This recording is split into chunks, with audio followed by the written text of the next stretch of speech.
What do you do when your grown kids have grown apart from God?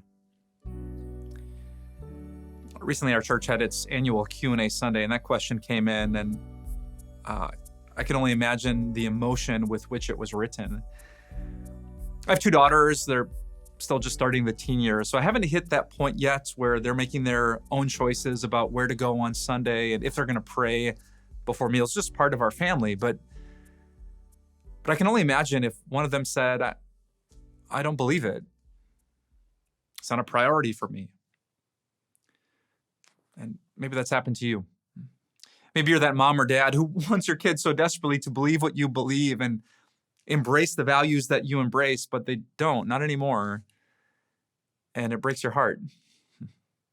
Maybe you see the little kids in church and you remember those days when it was so great to worship as a family. You didn't know it at the time. It was crazy, but to be together, worshiping God as a whole family. So what do you do? That's a complicated situation. The Bible says in Proverbs chapter 22 that if you train up a child in the way they should go, when they're old, they won't turn from it. It's important for us to remember that's a proverb, which isn't a guaranteed promise, but just a probability. So that's the best chance we have to get kids to believe when they're older, is to raise them to believe when they're younger, but it's not a guarantee. They can make their own choices and they can walk away. So if you're one of those parents and your son or daughter has walked away, what do you do? Well, I might suggest just a few things. First, figure out why.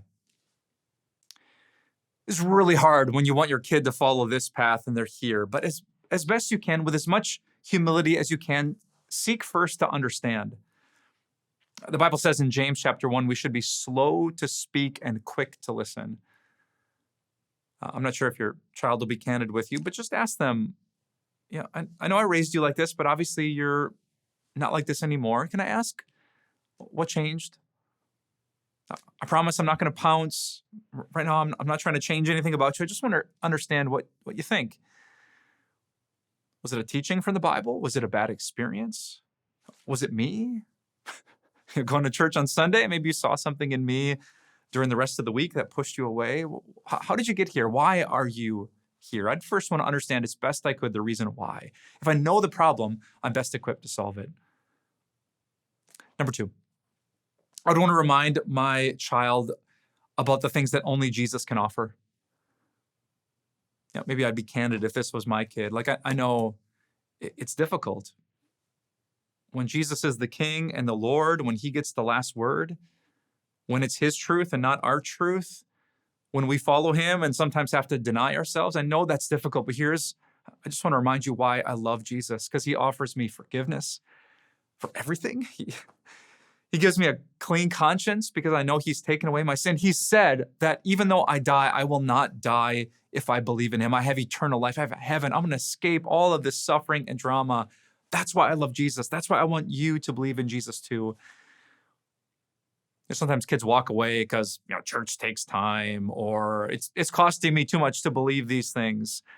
They're thinking about the weight of the cross, but they forget about the benefits of Jesus' cross.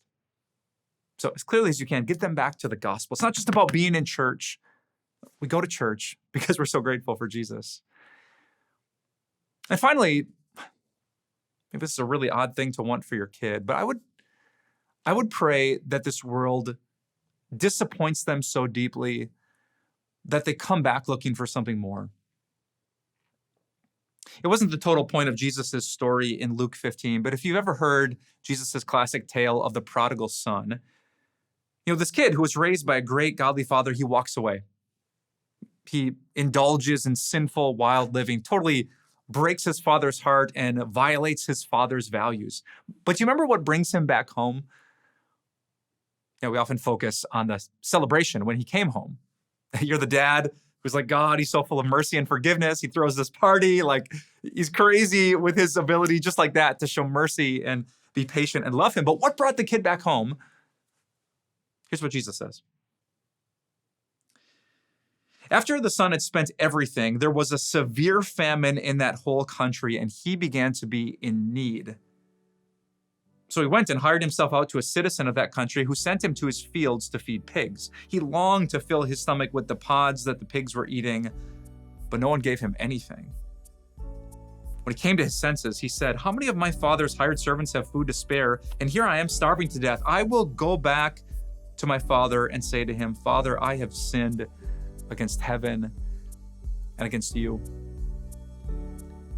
A famine, a job he hated, jealous of pigs because no one would help him out.